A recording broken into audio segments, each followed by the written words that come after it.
pour le premier semestre de 2010, nous avons enregistré dans nos structures 23 décès maternels. Nous sommes à 236 pour 100 000 naissances suivantes. C'est encore élevé. Elles sont encore trop nombreuses, ces femmes qui perdent la vie en donnant la vie.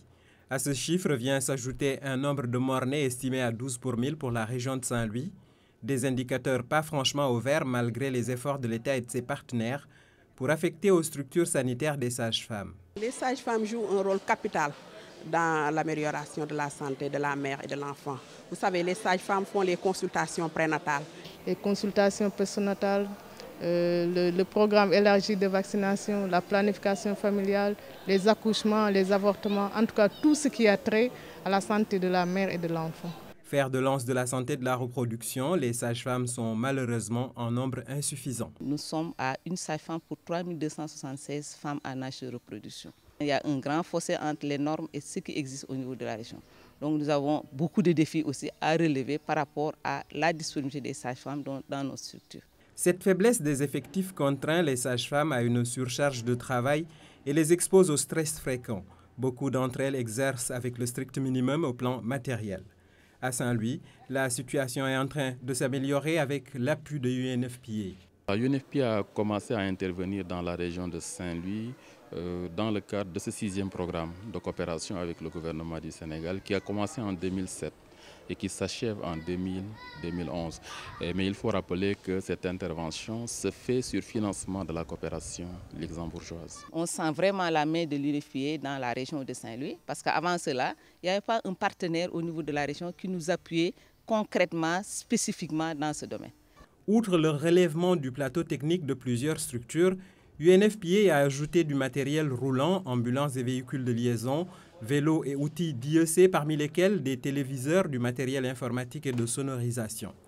Mais l'accompagnement du partenaire dépasse le cadre purement matériel. Considérable sur le plan de la formation, de la supervision, mais aussi du suivi post-formation.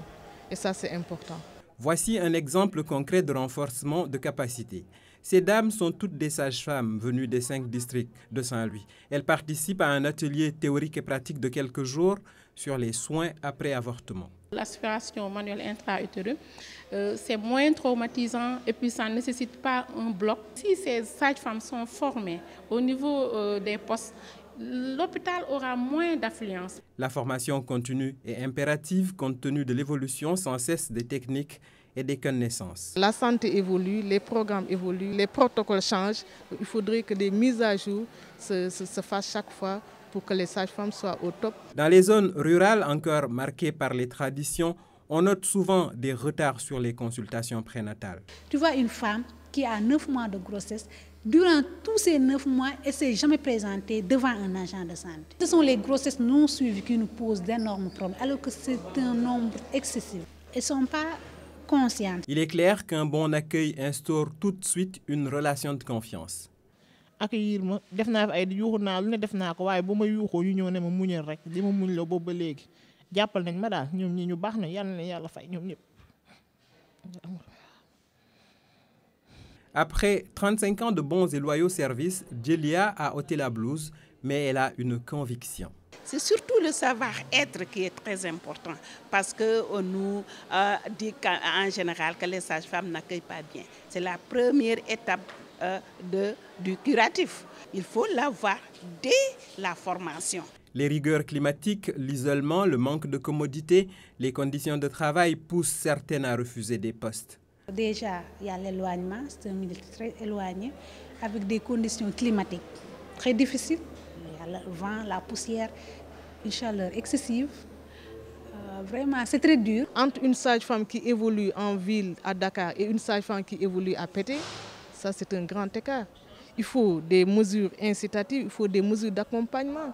Il faudrait qu'il y ait une nette différence de traitement. Autrement, on pourrait conditionner le recrutement à l'acceptation d'exercer en zone difficile. Par exemple, je te recrute comme sage-femme, mais ce n'est pas ni à Dakar ni à Pété, à tel poste à Pété. Cette stagiaire diplômée récemment ne se ferait pas prier pour rester à Ndioum où elle est bénévole. Je fais un appel au niveau du ministère, au niveau de la fonction publique pour qu'on nous retienne là-bas. L'État, ses partenaires et les comités de santé recrutent, mais le déficit en personnel obstétrical est toujours creusé. Pourtant, l'atteinte des OMD 4 et 5 est étroitement liée à la disponibilité de sages-femmes. Nous réussirons à relever ces défis uniquement avec véritablement une bonne dotation en sages-femmes, mais aussi une bonne répartition géographique de ces sages-femmes. Si on pouvait avoir un nombre suffisant de sages-femmes, je crois que ça participerait à la réduction de la mortalité. La disponibilité de ces sages-femmes au niveau de la région, plus précisément dans la périphérie, dans les postes de santé, constitue la base de la lutte contre la mortalité maternelle et néonatale dans la région. Richard Toll, bien qu'étant en zone urbaine, rencontre des difficultés pour les CPN. Nous avons une couverture en CPN qui est de l'ordre de 35%, donc qui est relativement faible. L'objectif, c'était d'avoir une couverture de 80% pour avoir un impact sur la mortalité maternelle et néonatale. Le centre de santé de la cité sucrière, devenu EPS, vient d'avoir un second gynécologue obstétricien. Comment? C'est le FINIAB qui nous a amenés ici. Bon, peut-être en collaboration avec l'État, mais j'appelle l'État à faire des efforts encore. Le Bloc Sous connaît ainsi un nouveau dynamisme contribuant au recul de la mortalité. On est là depuis moins de 2 mois, mais à l'espoir de ces 2 mois, on a essayé de booster les choses. Bien que pendant ces 2 mois, on a pu réaliser 30 urgences obstétricales. Si certaines femmes prennent de gros risques du fait d'une méconnaissance des dangers potentiels, d'autres jouent la prudence pendant leur grossesse.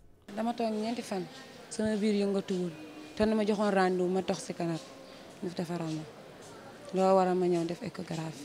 bon, Une situation inhabituelle a amené Madame à consulter, mais elle est fidèle au rendez-vous et invite toutes les femmes à en faire autant.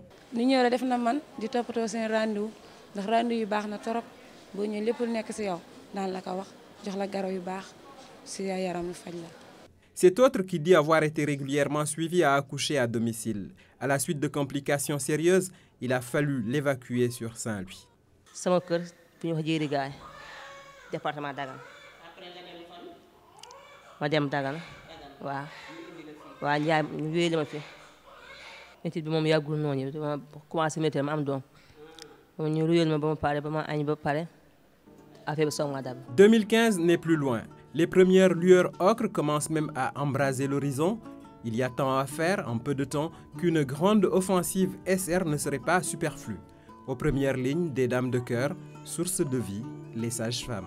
À chaque fois que j'ai une parturiente qui meurt pendant le travail ou juste après avoir donné, ça me choque. Des femmes qui perdent la vie en donnant la vie, il y a une nette réduction, mais ça ne suffit pas. Il faut toujours réduire ce taux qui est quand même important. La santé de la mère et de l'enfant, ça c'est l'affaire des sages-femmes. Baba yo, baby.